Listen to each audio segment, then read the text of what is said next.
C'est un rapport qui dynamite Moscou, mais aussi l'exécutif britannique. Au Royaume-Uni, les services de renseignement auteurs de cette note affirment que l'ingérence russe est devenue monnaie courante entre présence d'agents et cyberattaques. Ils fustigent l'inertie du 10 Downing Street qui aurait tardé à réagir après la campagne sous influence du référendum sur le Brexit de 2016, une patate chaude selon eux à laquelle personne n'ose s'attaquer.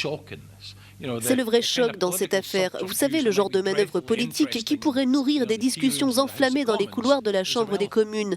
Mais non, le fait est qu'ils n'ont pas cherché à comprendre l'impact de l'étendue ni la portée de l'ingérence dans les événements politiques passés, y compris le référendum sur la sortie de l'Union.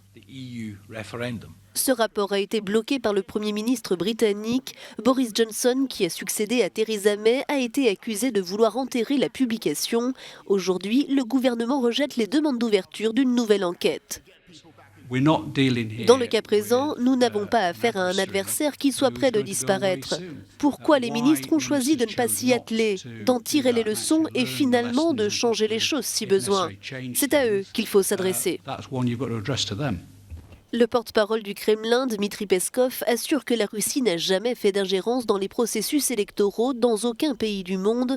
Konstantin Kosachev, qui préside le comité des affaires étrangères au sein du Conseil de la Fédération, martèle que ces accusations sont infondées et qu'il s'agit de conspiration de la part des politiques occidentaux.